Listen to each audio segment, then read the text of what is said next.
boa tarde. Seja muito bem-vindo a esta edição. Você acompanha agora os principais destaques do Brasil e do mundo desta sexta-feira.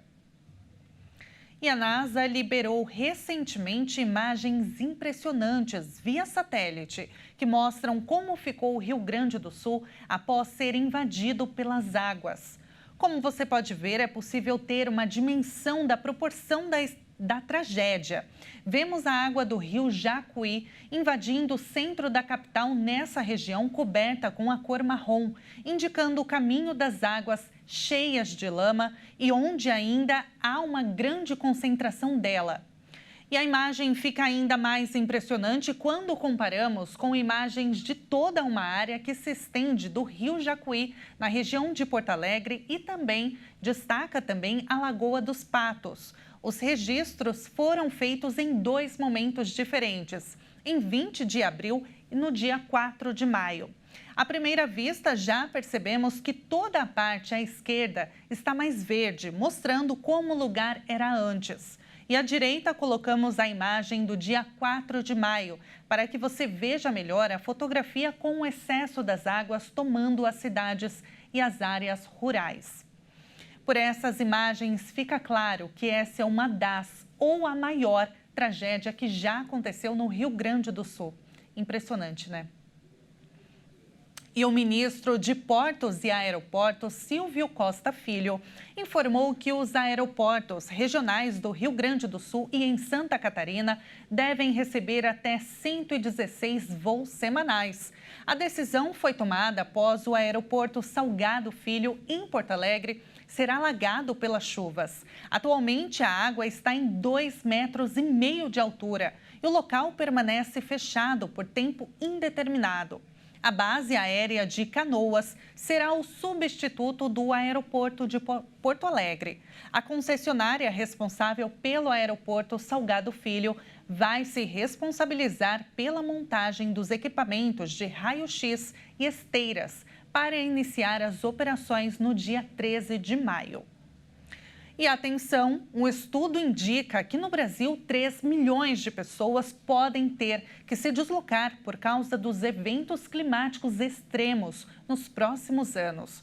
O estado do Rio Grande do Sul deve ser um exemplo dessa movimentação forçada de pessoas em larga escala. A estimativa é que a médio e longo prazo, o Brasil pode ter que mudar o lugar de moradia mais de 3 milhões de habitantes por causa da disposição em ser influenciado por eventos climáticos extremos. Um levantamento de 2018 do Centro Nacional de Monitoramento e Alertas de Desastres Naturais calculava 2 milhões de pessoas morando em áreas de altíssimo risco de inundações, deslizamentos e encostas e que precisariam ser removidas. O número levava em conta a análise de 825 municípios com base nos dados do censo de 2010. Agora, um novo estudo considerou para mais de 1.900 municípios. O censo de 2022 será tomado como referência de base populacional. As pessoas que têm de deixar o local onde vivem por causa de eventos naturais extremos são consideradas por parte dos estudiosos do tema como refugiados climáticos. Nos últimos anos, o Brasil colecionou casos de áreas atingidas por eventos extremos e que tiveram as populações deslocadas. São Sebastião, em São Paulo, por exemplo, enfrentou fortes chuvas em 2023 e houve áreas com construções impedidas após isto.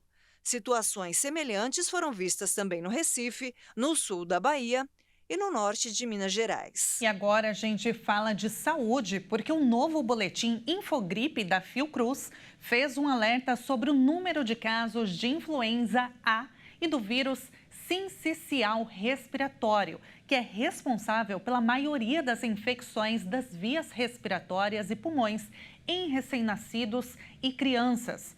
De acordo com o relatório, até 6 de maio, os óbitos registrados nas últimas 4 semanas por influenza já se igualam aos dados de mortes por Covid-19 no mesmo período. A infectologista a doutora Andréa Almeida comenta o assunto. Vamos ouvi-la. O Ministério da Saúde alertou agora sobre um aumento expressivo de quadros de síndrome respiratória aguda grave. Esses quadros são promovidos basicamente por 3 vírus.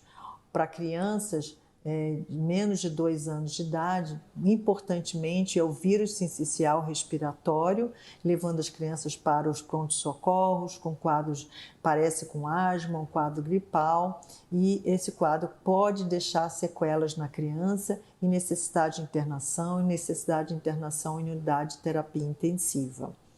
Também temos um aumento expressivo de gripe, pelo influenza A, que está levando pacientes em grande quantidade às unidades de atendimento emergencial e precisando de internação e médica.